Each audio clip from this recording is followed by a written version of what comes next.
Good afternoon guys, our group will present to you how to make a basic cooking of French toast.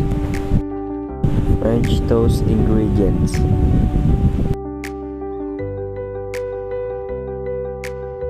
2 pieces eggs,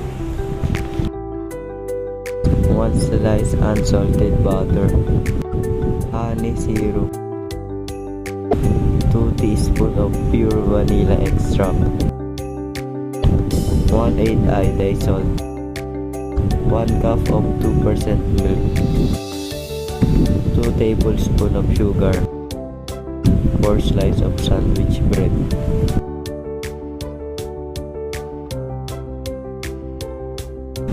Step 1. Gather all ingredients. Step 2. Whisk milk, eggs, vanilla, sugar, and salt together in a shallow bowl.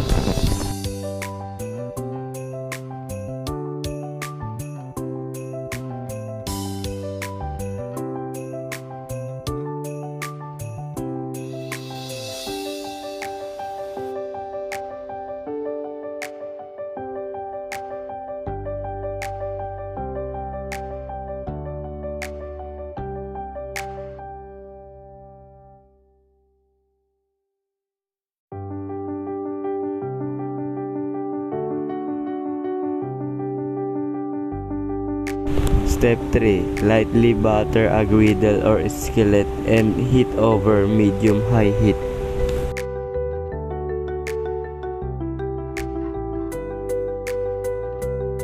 Step 4. Dunk bread in the egg mixture, soaking both sides.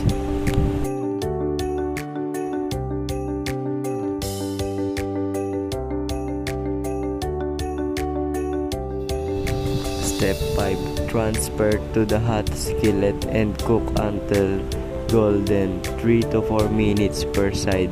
Serve hot.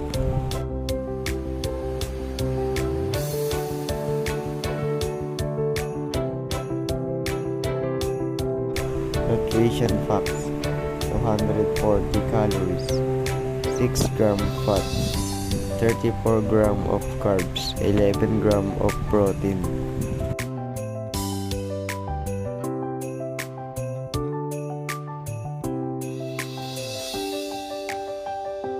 This fabulous French toast recipe works with many types of bread: white, whole wheat, brioche, cinnamon raisin, Italian or French. Delicious, serve hot with butter and maple syrup. Hope you like it, our deliciousness French toast. Thank you, and to God be the glory.